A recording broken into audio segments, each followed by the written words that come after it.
Bueno, hola a todo el mundo, un gusto estar acá. Gracias Francisco por invitarme. Me diste un poquito una introducción, pero quiero darles un poco de contexto de mi carrera, como para que entiendan capaz por qué estoy hablando de música latinoamericana y aunque no estoy en Latinoamérica en este momento.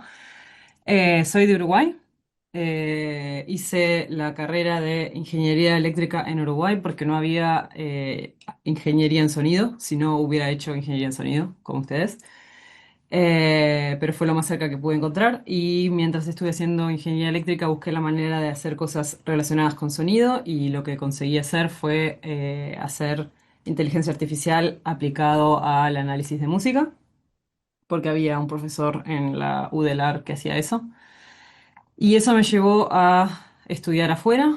Me fui a hacer el doctorado a Francia, a París, en una universidad que se llama Université Paris-Saclay. Y ahí hice también el doctorado en las últimas técnicas de inteligencia artificial para el análisis de música, en particular Deep Learning. Y después de ahí, también por conocer gente y hacer networking, terminé en Nueva York, en la Universidad de Nueva York, en New York University, primero como postdoc y ahora como profesora, en donde tengo mi equipo y trabajamos en varias cosas, en general todas relacionadas a aplicar inteligencia artificial para entender sonido o generar sonido y ahora hace poco estamos también trabajando más en espacios acústicos. No voy a hablar de eso, pero si tienen interés en saber qué se está haciendo en inteligencia artificial aplicado a generación de impulsos, de respuestas al impulso y cosas de ese estilo, también podemos hablar. Me pueden escribir.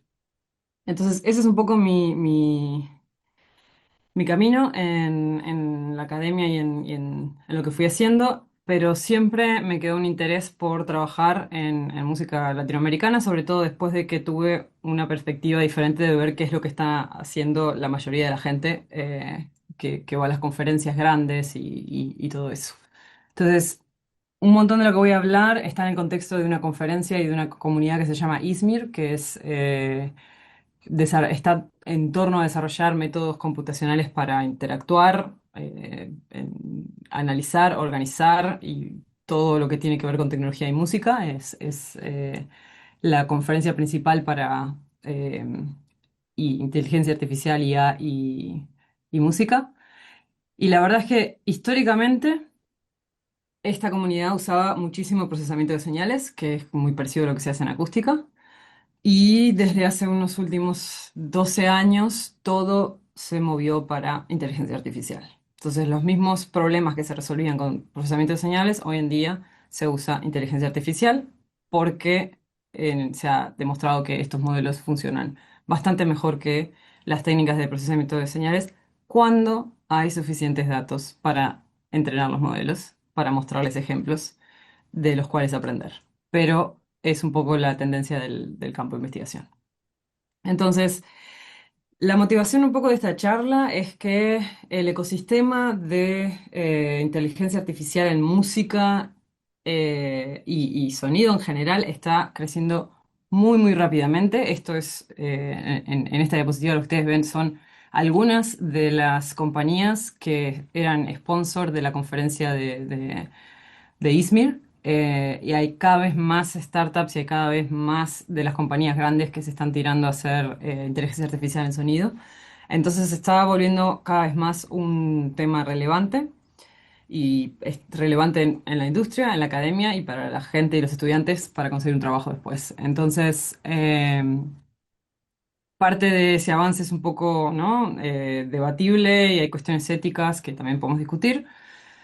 Pero una de las, siendo, ¿no? Mirándolos desde el lado positivo, hay cosas que son muy buenas y hay avances importantes en generar herramientas que tienen un potencial para educación en música y para expresión artística de músicos, productores, etcétera. Entonces, esa es un poco la motivación de hablar de esto. Ahora, quiero contextualizar la charla porque como inteligencia artificial se está aplicando en un montón de diferentes áreas, voy a hablar de algunas de las áreas en donde está funcionando. Una de ellas es ritmo. Por ejemplo, hay hoy en día modelos que le pasas una canción y te encuentran dónde están los diferentes niveles métricos, el beat, el downbeat, o sea, donde vos seguirías el pulso, ¿no? Y dónde están los compases, el principio del compás. Hay modelos que hacen separación de fuentes sonoras, o sea que le pasás una canción que tiene todos los instrumentos y te los separa, y eso te puede servir para varias cosas. Las aplicaciones más obvias son hacer una mezcla diferente de la canción, o tocar arriba, o hacer karaoke, o cosas de ese estilo. También hay para cuestiones educativas. Y recientemente también la generación de música, que tiene un montón de debate de vuelta. Podemos discutir de eso, pero no tengo mucho tiempo para hablar de todo. Que la generación de música va más por el lado de tener cierto control del usuario y poder pedirle al modelo, a la máquina, por ejemplo, estás tocando la guitarra y necesitas una batería, que te agregue la batería, o que te componga un piano que te acompañe, y después vos seguís iterando, ¿no? Y decís, no, quiero más así, quiero más rápido, o de este estilo, o qué sé yo. Entonces, esos son como tres ejemplos en donde la inteligencia artificial ha hecho que estas aplicaciones tengan sentido para la industria, porque las cosas están funcionando bien, la gente puede usar estas herramientas, los músicos, los DJs, los educadores, los musicólogos. Entonces, son, ¿no?, cosas relevantes y que está bueno. Ahora, ¿qué pasa en Latinoamérica o con música latinoamericana? No andan los modelos como andan en música que viene de Estados Unidos o de Europa, o que es pop o rock o es la más popular. La realidad es que música latinoamericana, y cuando estoy hablando de música latinoamericana, me refiero, ¿no?, a música como característica de Latinoamérica, como en Argentina puede ser tango, milonga, en Brasil puede ser samba. Los modelos estos que vos en general le das un audio y te dice, este es el ritmo, andan mal, te devuelve cualquier cosa. La separación de fuentes, por ejemplo, ni siquiera podés usar el modelo, porque los modelos tienen vocabularios fijos, entonces separan guitarra, batería, piano y voz, y para de contar. Y si querés usar esto en, no sé, en algo que tenga bandoneón, o que tenga pandeiro, o que tenga un tambor de candombe, directamente no podés. O sea, no existe esta posibilidad para este tipo de música. Te va a separar cualquier cosa. La otra es en generación. Por ejemplo, esto fue un demo que hice usando uno de los modelos, de los primeros modelos que salieron, en donde vos podés escribir lo que querés que el modelo genere. Ahí escribí, no sé, es un ejemplo que tienen ellos en la página web. Si les pones Ibiza a las 3 de la mañana, se supone que te va a generar música que es relevante para eso. Genera ahí una cosa más o menos cool en el ambiente. Si pones, yo lo probé con samba de enredo y suena, eso no es samba de enredo, suena mal y el modelo no sabe qué hacer. Entonces, este es lo que pasa en general cuando intentas usar estas herramientas en un contexto de música latinoamericana que no está representado en cómo esos modelos fueron entrenados. No hay ejemplos usados de esta música. Y no está bueno porque limita el uso de las herramientas en este contexto.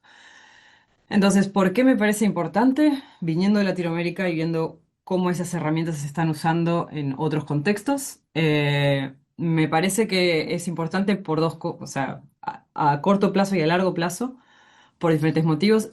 El impacto a corto plazo que yo veo es que tener herramientas de este estilo permitiría a los músicos, educadores, etcétera, experimentar y crear con música latinoamericana, ¿no? O sea, si tenés tu banda, podés agregar algunas cosas de inteligencia artificial, como si fuera producción de lo que estás haciendo, pero no funciona en esta música, tenés que hacer la música con la que funciona.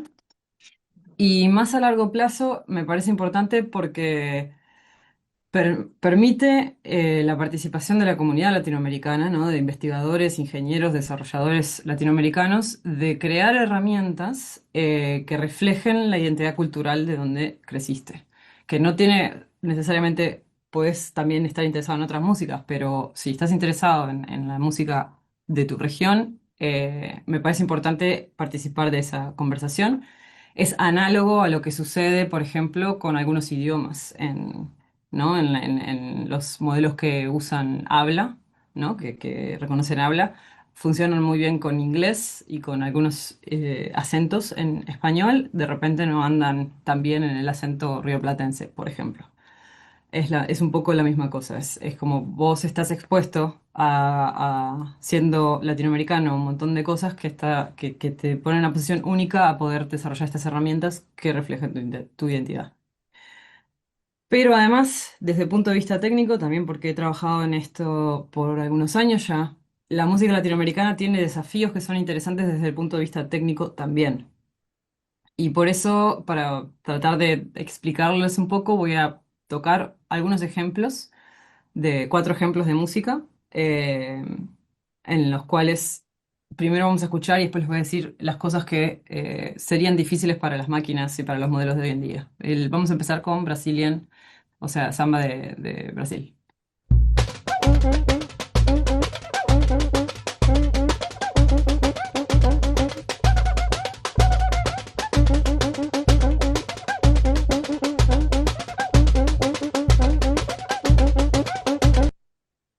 ¿Se escucha? Sí, está, por las dudas. Además de estar buena y ser feliz, la samba tiene muchos patrones rítmicos diferentes, entonces es un poco confuso para los modelos cuál de todo seguir. Tiene variaciones instrumentales, entonces los grupos de samba no siempre son como guitarra, piano y batería en el rock, varían muchísimo. Eh, entonces necesitas flexibilidad en qué instrumentos te vas a enfocar o qué instrumentos puedes separar. Hay varios instrumentos que están liderando el ritmo, ¿no? No es uno y el resto lo sigue, sino que hay como varios a la vez. Eso también es interesante y confuso. Hay acentos musicales en los lugares inesperados si lo que esperas es que siempre el primer beat que abre el compás sea el fuerte. En samba no es así, es contrarrítmico y el acento está corrido. Y además generalmente se toca en vivo, entonces la música que tiene, ¿no? Las grabaciones que tienen samba tienen ruido de fondo, la calidad de la grabación no es tan buena y estos modelos también están entrenados en un montón de música que es de estudio. Entonces es otra característica que probablemente vayan a fallar. Eh, Candombe uruguayo, que es otra más cerca de mi casa. A ver, un ejemplo de este. Tengo un videito de esto, a ver si toca.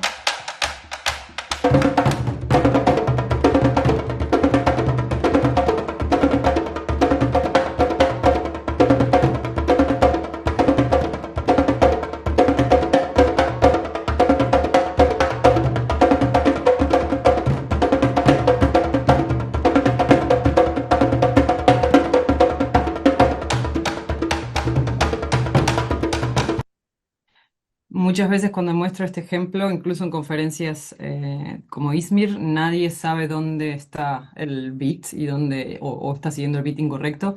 Lo mismo pasa con los modelos. El candombe tiene muchos patrones rítmicos de nuevo entrelazados, entonces no sabes dónde está el beat y la mayoría de la gente encuentra el compás en el lugar incorrecto. Eh, Solo tiene instrumentos percusivos, entonces es un modelo que está acostumbrado, por ejemplo, a separar batería de la guitarra, no va a poder separarte los tambores, aunque estén en diferentes franjas de frecuencia. Tiene contramétrica, de vuelta, el beat fuerte no está donde se espera para rock, pop, etcétera. Hay mucha improvisación, entonces varía, acelera, cambia el tempo, se calla uno, se calla el otro, es un poco caótico. Y generalmente se toca en vivo y caminando en la calle. Entonces tenés las grabaciones, tienen acústica del eco de los edificios donde está caminando y además la grabación en general tiene gente bailando y cantando y qué sé yo. Entonces, de vuelta, es un poco es técnicamente difícil de hacer un análisis y una separación de estos instrumentos. El tango argentino.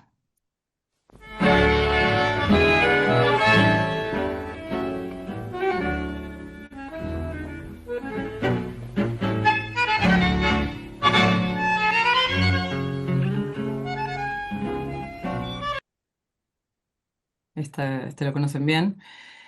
Tiene un rango dinámico muy amplio, ¿no? A veces están todos los instrumentos juntos, a veces hay un instrumento, sube y baja, los cantantes también, a veces cantan muy fuerte, a veces susurran. Hay una expresividad temporal, hay muchísimo rubato. Eso tira a cualquier de estos modelos que asumen que vas a ir casi que tecno, bien, bien derechito. Tiene síncopa, es muy ornamentado. Hacer transcripción en tango es sumamente difícil. Hay grupos muy diversos de instrumentación, de vuelta, ¿no? A veces tenés un grupo que tiene bandoneón y guitarra, y a veces tiene contrabajo, a veces tiene violín, es un quilombo, y además tiene improvisación. Entonces es de vuelta muy, muy, muy difícil. Y la última, milonga uruguaya.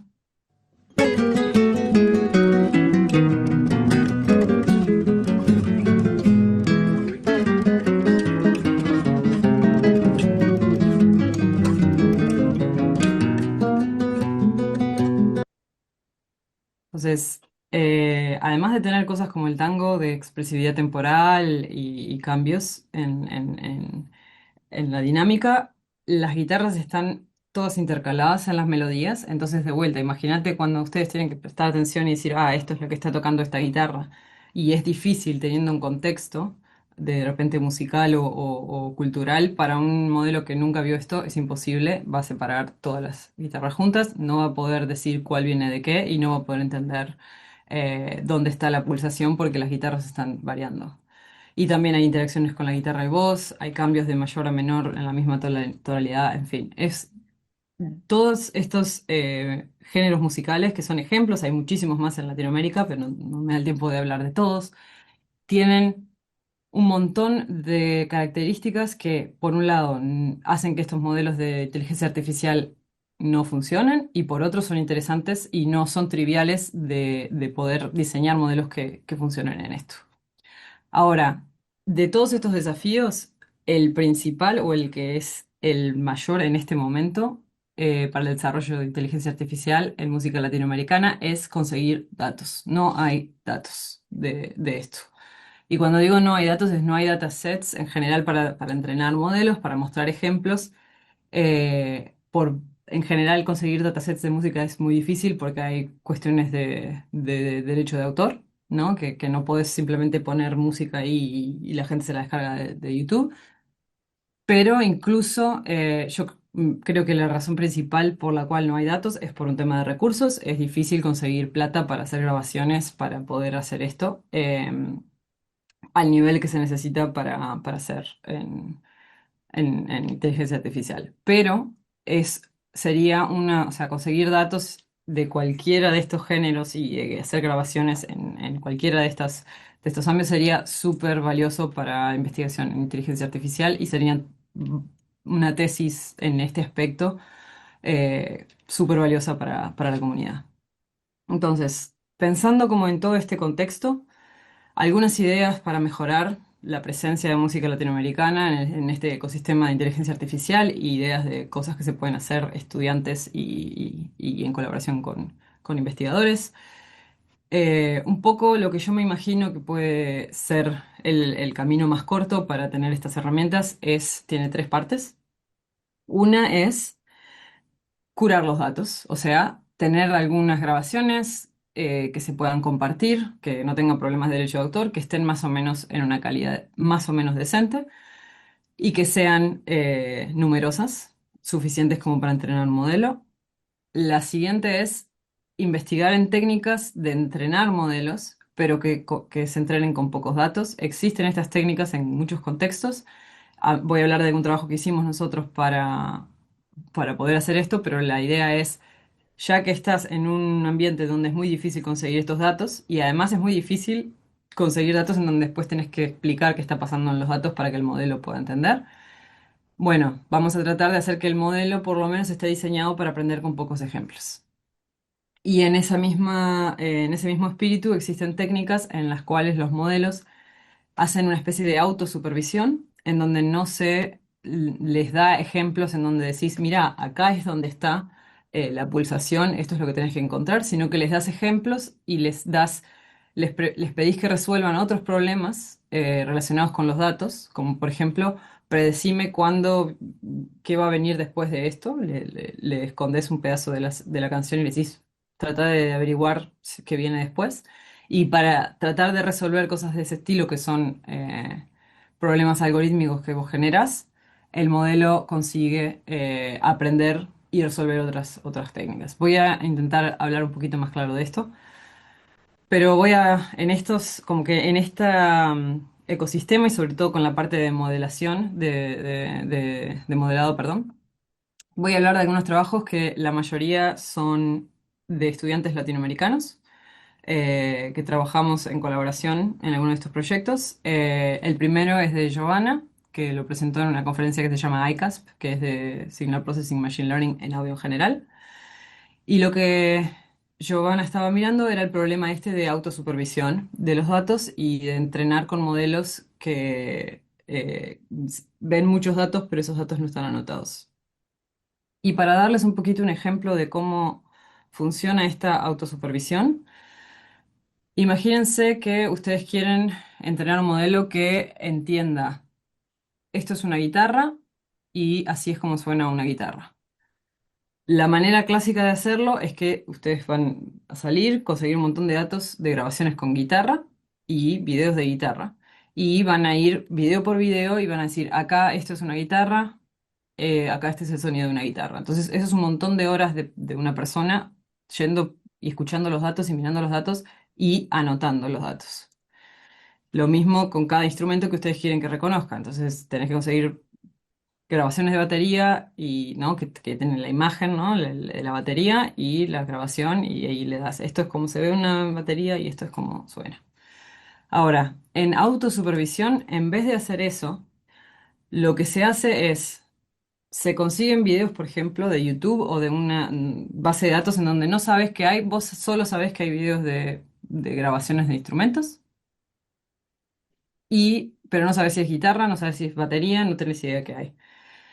Pero lo que sí más o menos sabes es que si hay una grabación que hay una guitarra, seguramente aparece la guitarra en algún momento en el video y suena la guitarra en algún momento en el audio. Y lo mismo con cada uno de los instrumentos. Entonces lo que haces es le das al modelo esos ejemplos en donde tenés una correspondencia entre lo que aparece en el video y el sonido que el modelo está escuchando. Y después mezclas cosas algorítmicamente, nadie está escuchando nada acá, y le decís al modelo, esto no está bien, esos son ejemplos que no corresponden. Y podés hacer eso agarrando videos y pares de imágenes y de audio que asumís que están en el mismo tiempo, ¿no? Entonces seguramente la batería aparece ahí porque está sonando la batería, ¿no? O sea, si agarra un frame del video y audio, una ventana de audio alrededor del frame, seguramente lo que esté apareciendo en el video es lo que está sonando. Y puedes hacer eso sin mirar el video, solo algorítmicamente, cortando el video en diferentes maneras.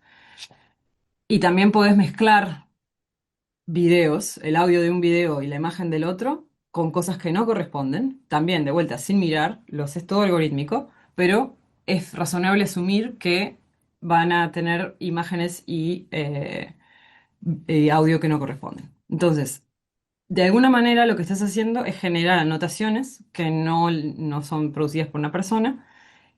Y la ventaja de hacer autosupervisión es que puedes hacer esto a una escala enorme, porque nadie está sentado mirando nada ni escuchando nada, sino que es la máquina que está agarrando pares de imágenes y de audio por ahí y por allá. Y le puedes dar entonces a la máquina para entrenar, mira todos estos ejemplos. Estos son ejemplos que corresponden y estos son ejemplos que no. Y lo que le pedís a la máquina que te diga es, ¿estos dos ejemplos corresponden o no? Entonces, a través de ese proceso de aprender, la máquina va a tener que aprender a entender cómo suena una guitarra y cómo se ve una guitarra para poder decir que estas dos cosas sí corresponden. Y cómo suena una batería y que es distinto de una guitarra para poder decir, este audio no es una batería, no es una guitarra, es una batería. Entonces al final la máquina termina aprendiendo lo que es cada instrumento sin que vos le hayas tenido que decir, este es el instrumento, este es el instrumento. Esto es un ejemplo en video porque a mí me parece bastante claro o más o menos claro cómo hacerlo, pero puedes aplicar este tipo de técnicas en música también, que te ayudan a tener un modelo que entiende más o menos qué son las cosas sin que vos le hayas tenido que sentar y decir todo eso. Y eso es un poco lo que hizo Giovanna. Esto es también, por cierto, lo que hacen las compañías como YouTube, Spotify y todas estas que tienen, ¿no? Que usan inteligencia artificial y música. No tienen a nadie sentado anotando todo el catálogo de las canciones que tienen porque es imposible, pero entrenan con con autosupervisión en estos datos. Hay un montón de papers, así de artículos que están trabajando en eso. Y el problema de estos modelos es que funcionan con música que en general que usaron para entrenar, pero no van a funcionar. Funcionan muy bien para esa música porque vieron muchísimos ejemplos, pero no van a funcionar para la música que no vieron o para la música que apareció muy poquito, que es el caso de la música latinoamericana. Entonces, por más de que están todos estos artículos haciendo esto en música, es un problema similar a lo que pasa con Alexa, y siempre pongo este ejemplo porque a mí me pasa muchísimo viviendo en un lugar donde hablan inglés, que es que si alguien que habla inglés le hace una pregunta a Alexa como Alexa, how's the weather today? Alexa va a contestar, bueno, hello, es un día precioso y la temperatura es tal. Si yo con mi acento en inglés voy y le pregunto la misma palabra, la misma pregunta, me contesta que no entiende lo que estoy hablando y le repito la pregunta, me sale con otra también. Y es un poco porque Alexa está entrenada en muchísimos datos que tienen en Amazon, que están hablando en inglés, con acentos que aparecen ahí. No tienen el acento uruguayo en la vuelta. Y el modelo falla en mí. Y lo mismo pasa con música latinoamericana. O sea, los modelos que están entrenados en muchísimo, en esos catálogos enormes, funcionarán bien, pero después con esta música se rompen. Entonces, por más de que la autosupervisión es una buena idea para poder hacer, ¿no? Nos acerca a conceptos musicales, el modelo entiende acústica, el modelo entiende, este sonido es así o asá, no tiene todavía los detalles de la música. Entonces eso nos lleva un poco a la segunda sugerencia, que es necesitamos adaptarlos y eh, con pocos datos sería genial, porque así los datos que anotamos serían muy pocos. Y en ese sentido hicimos un trabajo con Lucas Maia de Brasil, de Río, para adaptar modelos para estar sonando samba y candombe al mismo tiempo, perdón por eso, a adoptar modelos a samba y candombe. Lo que queríamos hacer era, bueno, samba y candombe son muy únicos, pero también son muy homogéneos dentro de lo que es el género en sí. Entonces, nuestra hipótesis era, si les damos unos pocos datos a los modelos, deberían como que, sí, enganchar y entender qué es lo que está pasando. Y en particular lo hicimos para los modelos de ritmo. En la práctica, lo que uno querría hacer es salís con tu grabador, grabás unos ejemplitos del instrumento, de lo que sea que querés que tu modelo funcione. Después, vos te dedicas a anotar, ¿no? A producir la metadata que se necesita para que el modelo aprenda lo que vos querés. Después le das al modelo eso y con el resto le dejas usas el resto de las grabaciones y le pedís al modelo, ya te di unos ejemplos, ahora decime dónde está, por ejemplo, el ritmo en todos los otros ejemplos. Eso sería como un poco la motivación. Y fue lo que hicimos. No voy a entrar en detalles de esta tabla enorme, solo quiero mostrarles una cosa que es estos números de acá abajo. El 100 es el mejor resultado. Esos números de ahí abajo son con los modelos que son los mejores modelos sin haber hecho ningún entrenamiento, sin haberles dado ningún ejemplito. Y los números de arriba, que están mucho más cerca del 100% son los modelos habiéndole dado unos pocos minutos de datos. Y unos pocos minutos es muy pocos datos de entrenamiento, porque en general un modelo de inteligencia artificial requiere horas y horas de datos para entrenar. Entonces, esto fue un resultado muy interesante para nosotros porque quiere decir que podemos usar pocos datos para entrenar, para adaptar los modelos estos que funcionan en otra música, en música latinoamericana, y funcionan muy bien. Entonces hay esperanza de poder adaptar estas cosas. Solamente es que hay que hacerlo sistematizado. La otra pregunta que hicimos es, bueno, haces estas grabaciones, ¿cuáles de todas esas grabaciones, de todos esos ejemplos, le deberíamos dar al modelo, ¿no? ¿Cómo hacemos una selección de ejemplos? Entonces, Lucas también en un trabajo posterior a eso, preguntó eso, intentó responder esa pregunta y la primera cosa que encontramos fue que sí importa, o sea, este gráfico estamos mostrando el resultado en el eje de las Y, el uno es el mejor y el más bajo es 0,4. Y acá estamos haciendo en el eje de las X, hicimos en cada punto del eje de las X agarramos un ejemplo cualquiera para anotar y se lo dimos al modelo anotados, ¿no? O sea, en realidad fueron 10 ejemplos.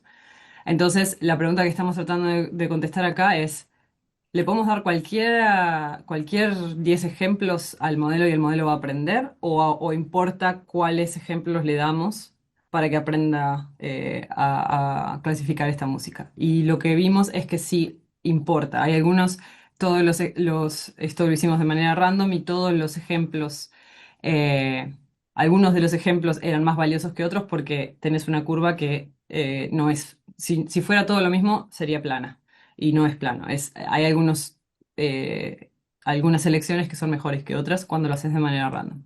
Entonces la pregunta ahí era cómo, dependiendo de cuán homogéneo es el dataset, miramos tres datasets en ese caso, cómo seleccionar esos datos. Y de vuelta, no voy a entrar en detalles, encantada de hablar más en detalles si a alguien le interesa en particular, pero los resultados que obtuvimos es que sí necesitamos elegir datos, mejora el desempeño. Y de cuanto más diverso es el género o el dataset, más importa hacer esta selección. O sea, si agarras todo sonidos que son parecidos y en realidad el género es muy variado, no te va a andar bien el modelo.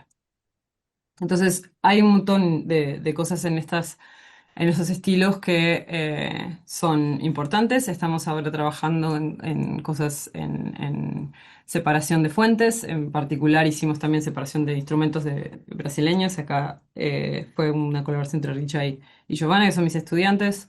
Y la idea ahí era, no tenemos grabaciones en donde los instrumentos están separados en samba en Brasil.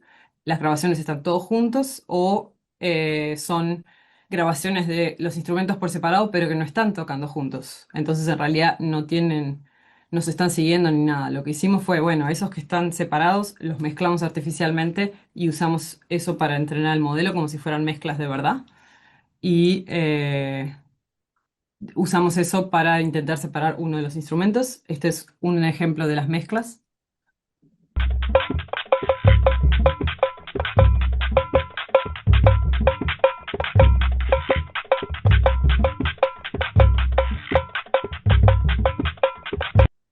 Que no suena samba ni ahí, pero suena quizás mejor que la samba generada por el modelo generativo.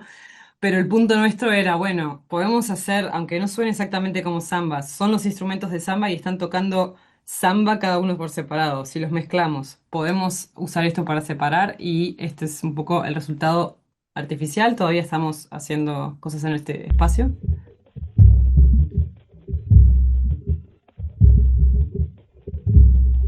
pero lo separa bastante bien. Con un poquito de interferencia, pero teniendo en cuenta que esto es completamente artificial, es otra manera como de buscarle la vuelta para con pocos datos o datos que no están preparados exactamente para eso, poder entrenar modelos. Entonces, yo no estoy muy segura del tiempo, voy a tratar de cerrar por acá, porque no sé cómo estamos, pero lo que quiero como transmitir un poco, por más de que esté un poco por fuera, quizás música de inteligencia artificial de las otras charlas que ustedes han tenido, inteligencia artificial está metiéndose en todo lo que tiene que ver con sonido, acústica y toda la industria en general.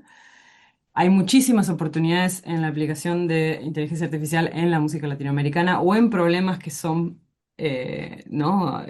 Centrados en la cultura latinoamericana. Los investigadores latinoamericanos traen una perspectiva única que sirve para poder resolver y hacer las preguntas correctas para resolver esto. Y también quiero resaltar que hay foros o oportunidades para poder participar en estas cosas. Entonces, quiero resaltar dos. Uno es el workshop latinoamericano de Music Information Retrieval, Latin American Workshop of Music Information Retrieval, la MIR. La primera edición fue donde conocí a Francisco en el 2024. Es una iniciativa que es de la comunidad de Izmir, que se va a hacer cada 2 años en Latinoamérica y es una buena oportunidad para entender qué es lo que se está haciendo en este espacio.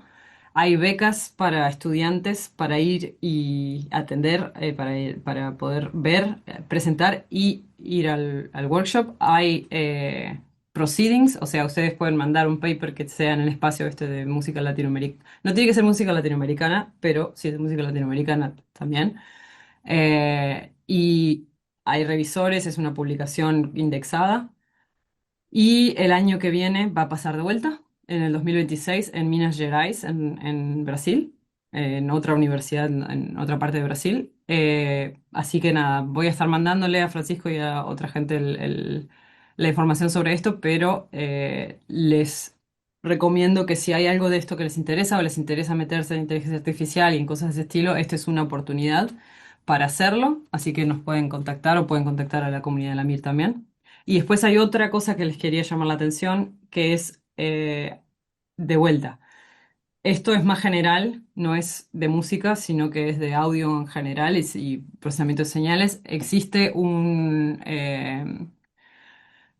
programa de mentorías que se llama Sigma, que conecta a estudiantes que están o empezando en la carrera o que están en lugares en donde no están muy representados en la comunidad de la IEEE y los conecta con profesores en diferentes partes del mundo para trabajar en un proyecto por 9 meses y financia al estudiante para ir a la conferencia ICASP, que por ejemplo la que viene es en Barcelona, la siguiente es en Canadá.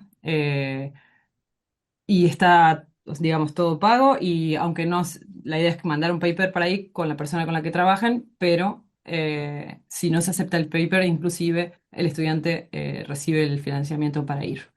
Entonces son oportunidades para conectar con la comunidad de audio y música e inteligencia artificial en general. En Sigma hay gente haciendo acústica también.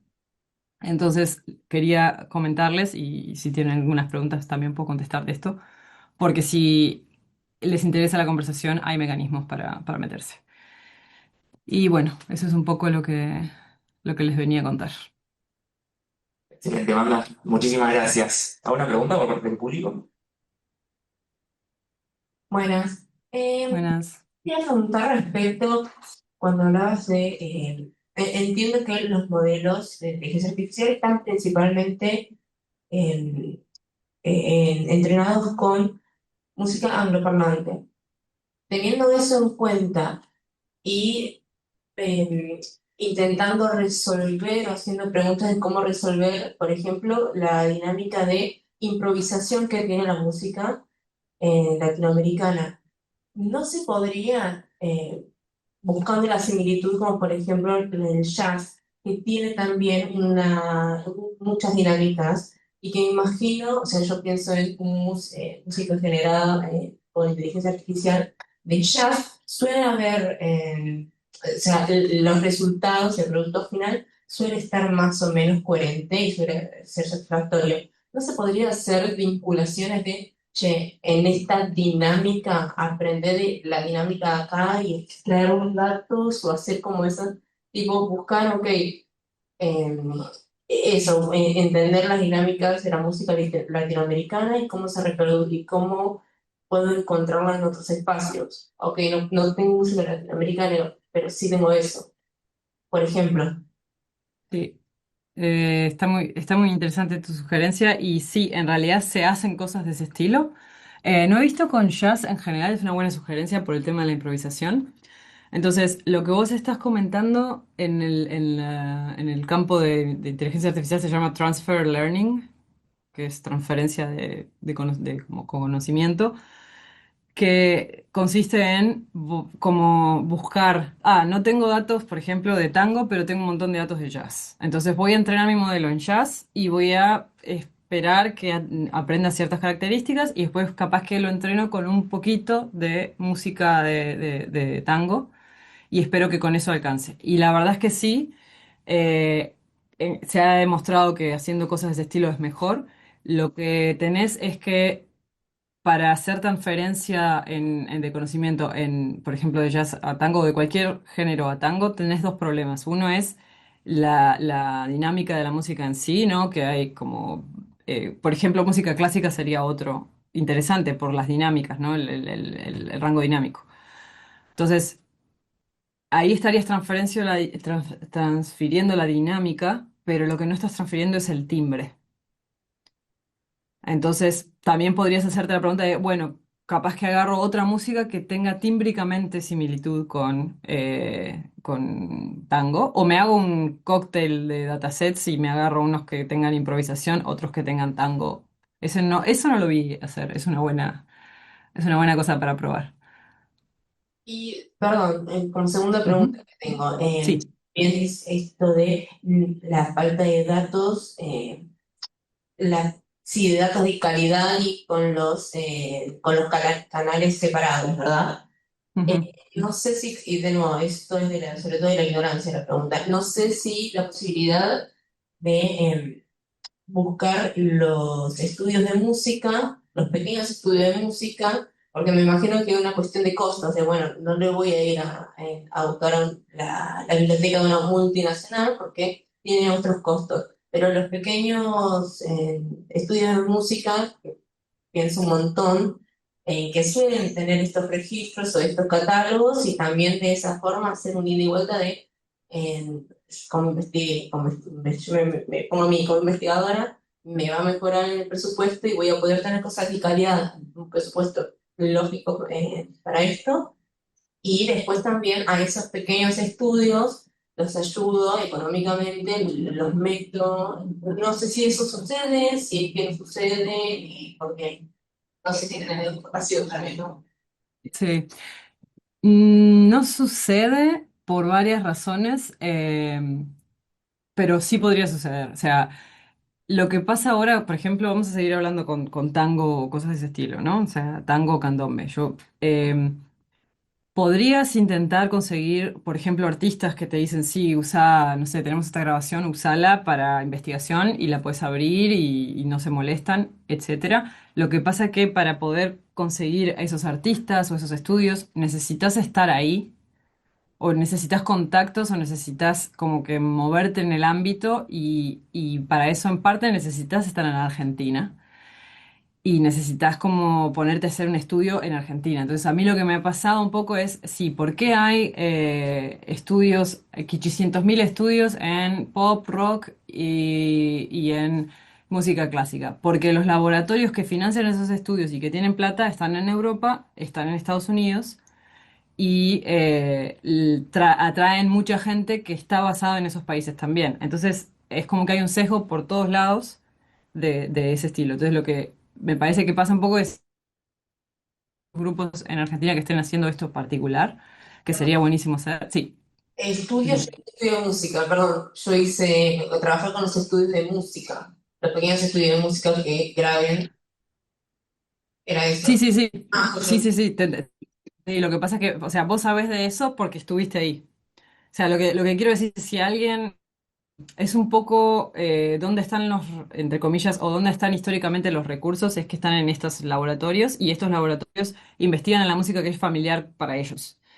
y la música que es de repente familiar para ellos es rock, pop, clásico y no sé cuánto. Entonces no van a salir porque no tienen conocimiento a hablar a los estudios pequeños ni a los grupos pequeños que hacen tango porque no saben cómo hacer eso. Entonces, es por eso que me parece que la gente, o sea, todos los que están en Latinoamérica o tienen conexiones en Latinoamérica o son latinoamericanos y tienen exposición a esa música y a esa conexión, a esos networks, son los que están en la posición de hacer esta investigación. Porque vos sabés qué puertas golpear, sabés qué música incluir y además sabés que está bueno mirar. Entonces es un poco lo que estoy intentando y que con estas iniciativas que tenemos como la MIR estamos intentando como, bueno, vamos a ver si ahí se mueven los recursos para otro lado y ahí se empiezan conversaciones en otro lado para poder cubrir este agujero de técnicas en estos espacios. ¿Se Bueno, entiende un poco el...? sí, sí, sin duda, Sí, ya, por el resumen, así ya. que gracias. No, gracias. ¿Alguna consulta más que yo por ahí? Bueno, Magdalena, Bueno, muchísimas gracias entonces por tu gracias a presencia. ustedes. Fue increíble. Y nada, abordamos novedades entonces de poder participar en la 1026. Sí, voy a mandar y nada, si tienen alguna otra consulta de las cosas que mencioné todo muy por arriba, me pueden escribir.